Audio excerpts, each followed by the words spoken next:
HFY Sci-Fi short story. They noticed her before she ever crossed the perimeter. That was the strange part. She made no sound. No armor plates clinked against each other. No powered boots crushed gravel. No shield hum or weapon charge betrayed her presence. Her clothing was simple, dark fabric, flexible, worn thin at the edges. No insignia, no rank, no visible tech beyond a small wristband that emitted no detectable energy. Yet across the battlefield, spines stiffened, mandibles froze mid-click, thermal frills retracted. Predators who had slaughtered entire colonies felt something old and unwanted coil in their chests. Recognition, not of her face, of what she was. The Karte Dominion had never lost a ground engagement. They were apex predators evolved on a supergravity world, six-limbed and armored by bone ridges thicker than starship hull plating. Their doctrine was simple: overwhelm, terrify, devour. Entire species had surrendered at the sight of their landing vessels. Others never had time to scream. This planet, designated Outpost Deta 9, had been marked as minimal resistance. Only humans. That alone had caused mild amusement among the Karte commanders. Humans were soft, fragile, loud, dependent on machines, armor, tactics, formations. So when the orbital bombardment ended and the Karte legions descended, they expected panic. Instead, they found silence. Cities abandoned but intact. Power grids still running. Food stores untouched. No signs of evacuation vessels. And no bodies. Ambush world, one commander snarled. They hide. Then the first patrol disappeared. No explosions. No gunfire. No distress signal. Just gone. They began calling it the quiet zone. Squads entered. None returned. Thermal scans showed movement, then nothing. Motion sensors glitched. Bio readings flatlined in an instant, as if life itself had been switched off. The Karte adapted quickly. They brought heavier weapons, sensor drones, psionic trackers tuned to fear responses. That was when they felt it. A pressure, not psychic, not electromagnetic, instinctual. Predators knew predators. And something on this world was hunting them.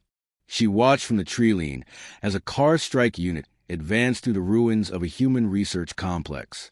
8 of them, veterans, scarred, armed with plasma scythes and neural disruptors. Their leader's crest bore the marks of 100 kills. She adjusted her breathing. Slow, silent, controlled. Her heart rate never rose. She moved. The first Karte never saw her.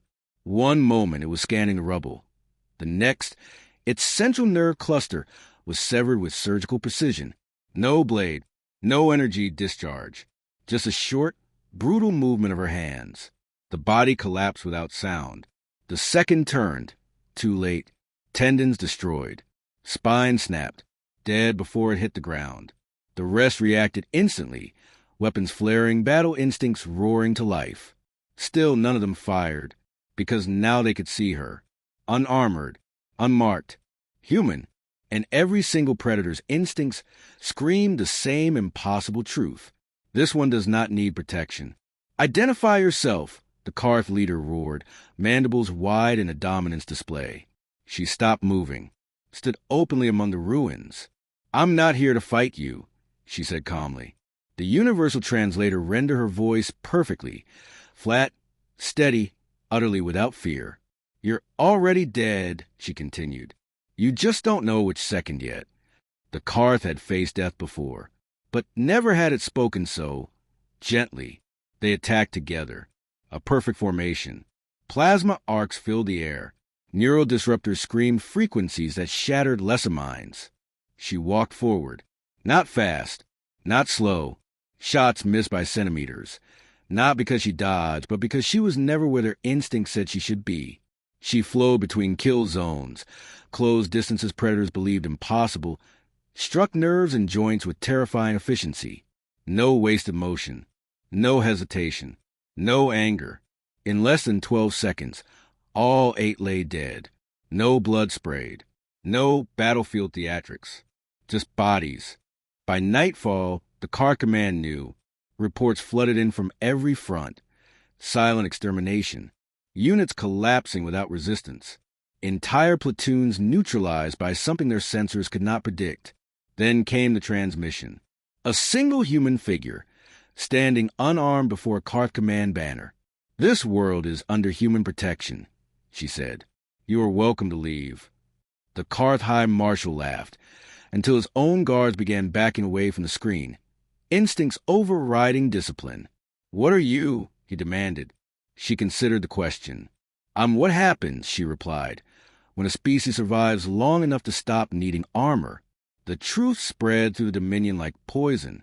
Humans had once relied on weapons, then armor, then machines. But after centuries of wars against AI, against extinction, against the universe itself, they had learned something older than technology: control, of fear, of movement, of violence. They no longer built soldiers. They trained wardens, individuals refined not to conquer, but to end threats quietly, permanently, and without spectacle. No banners, no medals, no warning. The Karth withdrew within 48 hours. Officially, they cited unexpected strategic variables. Unofficially, their veterans spoke of the silent human, the one predators recognized without understanding why. Back on Theta 9, she walked alone through the reclaimed city. No crowds greeted her. No commander saluted.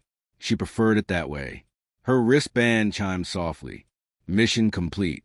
She looked up at the stars, expression unreadable. Somewhere out there, other predators watched humanity with fear again. Good. She turned and disappeared into the quiet. No armor, no noise. Still, every predator in the galaxy would recognize her the moment it was already too late.